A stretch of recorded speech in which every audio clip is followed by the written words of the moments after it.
ਅੱਛਾ ਤੁਸੀਂ ਇਹ ਦੱਸੋ ਤੁਹਾਡੀ ਇੰਗਲਿਸ਼ ਬੜੀ ਵਧੀਆ ਹੈ ਤੇ ਤੁਸੀਂ ਕਿੰਨਾ ਪੜ੍ਹੇ ਹੋ? एक्चुअली मैं दिल्ली ਵਿੱਚ 24 ਸਾਲ ਨਰਸਰੀ ਟੀਚਰ ਰਹੀ ਹਾਂ। एक ओंकार सतनाम करता पुर निर्भय निरवैर आदि सच जुगाद सच है भी सच। तमाम देखने वालिਆਂ ਨੂੰ अस्सलाम वालेकुम ਤੇ ਸਤਿ ਸ਼੍ਰੀ ਅਕਾਲ। ਅੱਜ ਅਸੀਂ ਕਰਤਾਰਪੁਰ ਦੇ ਵਿੱਚ ਮੌਜੂਦ ਹਾਂ ਤੇ ਸਾਡੇ ਨਾਲ ਇੱਕ ਬਹੁਤ ਵਧੀਆ ਜੀ ਫੈਮਿਲੀ ਹੈ ਤੇ ਅਸੀਂ ਚਾਹੁੰਦੇ ਹਾਂ ਕਿ ਇਹਨਾਂ ਨਾਲ ਗੱਲਬਾਤ ਕਰੀਏ ਤੇ ਇਹਨਾਂ ਕੋਲ ਬਹੁਤ ਸਾਰੇ ਨੌਲੇਜ ਦੇ ਕੁਐਸਚਨ ਵੀ ਪੁੱਛੀਏ, ਥੋੜੀ ਜਿਹੀ ਗੱਲਬਾਤ ਕਰੀਏ ਤੇ ਪੁੱਛਦੇ ਹਾਂ ਨਾਲ ਪਹਿਲਾਂ ਇਹਨਾਂ ਦੇ ਨਾਮ ਪੁੱਛਦੇ ਹਾਂ ਫਿਰ ਪੁੱਛਾਂਗੇ ਕਿ ਕਿਸ ਤਰ੍ਹਾਂ ਨਾਲ ਆਏ ਤੇ ਇਹਨਾਂ ਦੇ ਕੀ ਵਿਚਾਰ ਨੇ। ਸਤਿ ਸ਼੍ਰੀ ਅਕਾਲ ਜੀ। ਸਤਿ ਸ਼੍ਰੀ ਅਕਾਲ ਜੀ। ਕੀ ਨਾਮ ਹੈ ਤੁਹਾਡਾ? ਰਜਿੰਦਰ। ਅੱਛਾ ਕਿੱਥੋਂ ਆਏ ਹੋ? ਤੇ ਤੁਸੀਂ ਹੁਣੇ ਆਏ ਹੋ ਕਿ ਹੋ ਗਏ? ਸਰ ਆਏ ਜੀ ਜੱਫਰ ਜੀ ਬੰਦਰ ਸਾਹਿਬ ਦੇ ਉਹਦੇ ਬਾਅਦ ਅੱਛਾ ਜੀ ਤੇ ਪੂਰੀ ਸਾਰੀ ਤੁਸੀਂ ਫੈਮਿਲੀ ਨਾਲ ਆਏ ਹੋ? ਤੇ ਸਤਿ ਸ਼੍ਰੀ ਅਕਾਲ। ਤੁਸੀਂ ਇਹਨਾਂ ਦੇ ਕੀ ਕਰਦੇ ਹੋ?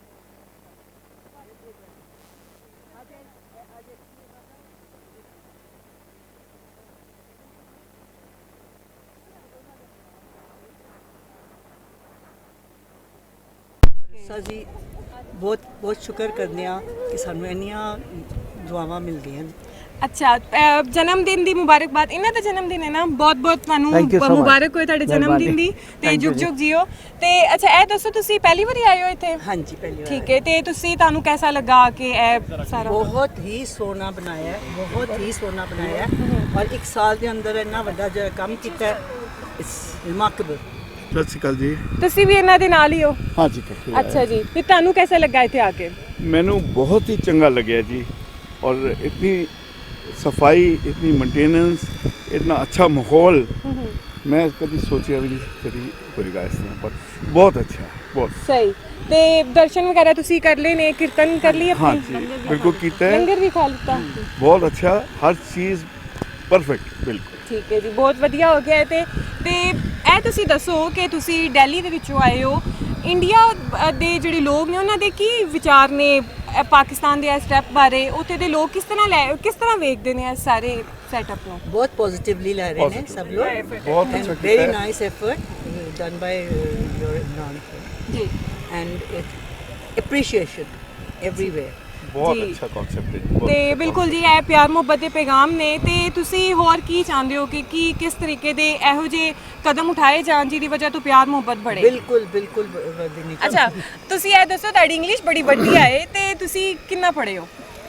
ਐਕਚੁਅਲੀ ਮੈਂ ਦਿੱਲੀ ਵਿੱਚ 24 ਸਾਲ ਨਰਸਰੀ ਟੀਚਰ ਰਹੀ ਹਾਂ। ਅੱਛਾ ਜੀ ਠੀਕ ਹੈ ਤੇ ਤੁਹਾਡੀ ਇੰਗਲਿਸ਼ ਬਹੁਤ ਵਧੀਆ ਹੈ ਵਧੀਆ ਤੇ ਕੋਈ ਨਹੀਂ, ਠੀਕ ਠੀਕ ਹੀ ਹੈ। ਨਹੀਂ, ਬਹੁਤ ਅੱਛਾ ਬੋਲ ਲੈਂਦੇ ਹੋ ਤੁਸੀਂ ਤੇ ਬਹੁਤ ਵਧੀਆ ਲੱਗਾ ਤੁਹਾਡੇ ਨਾਲ ਗੱਲਬਾਤ ਕਰਕੇ। ਤੇ ਇਹਨਾਂ ਦੇ ਵਾਲ ਮੈਂ ਵੇਖੇ ਸੀ ਤੇ ਉਹ ਬੱਚੀ ਦੇ ਵੇਖੇ ਸੀ, ਬਹੁਤ ਲੰਬੇ ਵਾਲ ਸੀ। ਇਹਦਾ ਕੀ ਰਾਜ਼ ਹੈ ਵਾਲਾਂ ਦਾ? ਕਿ ਕੋਈ ਸਪੈਸ਼ਲ ਲਾਉਂਦੇ ਹੋ?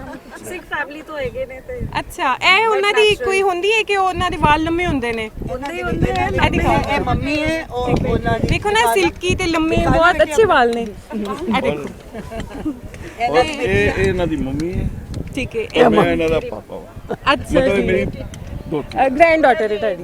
ਜੀ ਜੀ इन्हां दी पोती साडी दोती। ਅੱਛਾ ਤੁਸੀਂ ਇਹ ਦੱਸੋ ਤੁਸੀਂ ਕੋਈ ਸ਼ਾਪਿੰਗ ਵਗੈਰਾ ਕੀਤੀ ਕਿ ਉਹਨੇ ਹਾਲੇ ਸਿਰਫ ਉੱਥੇ ਤੁਸੀਂ ਜਾ ਹੀ ਰਿਹਾ। ਉੱਥੇ ਜਾ ਰਹੇ ਹੋ, ਕੁਝ ਖਾਦਾ ਪੀਤਾ? ਹਾਂਜੀ ਅਸੀਂ ਲੰਗਰ ਖਾ लंगर ਲੰਗਰ ਕੀਤਾ ਹੈ, ਠੀਕ ਹੈ। ਬਹੁਤ ਅੱਛਾ। ਤੇ ਤੁਸੀਂ ਐਕਸਪੈਕਟ ਕਰਦੇ ਹੋ ਕਿ ਤੁਸੀਂ ਸ਼ਾਪਿੰਗ ਕਰੋਗੇ ਕੀ ਸੁਗਾਤਾਂ ਇਥੋਂ ਲੈ ਕੇ ਜਾਓਗੇ ਇੰਡੀਆ ਤੋਂ, ਪਾਕਿਸਤਾਨ ਤੋਂ ਆਪਣੇ ਸ਼ਹਿਰ? ਡਰਾਈ ਫਰੂਟ ਦੇ ਬਾਰੇ ਸੁਣਿਆ, ਬਹੁਤ ਅੱਛਾ ਡਰਾਈ ਫਰੂਟ ਹੈ ਇੱਥੇ।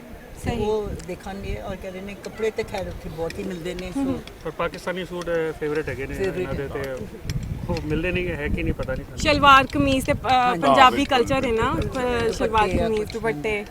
ਚਲੋ ਠੀਕ ਹੋ ਗਿਆ ਜੀ, ਬਹੁਤ ਵਧੀਆ ਲੱਗਿਆ ਤੁਹਾਡੇ ਨਾਲ ਗੱਲਬਾਤ ਕਰਕੇ ਤੇ ਜਿੰਦੇ ਵਾਸਤੇ ਰਹੋ। ਥੈਂਕ ਯੂ ਜੀ।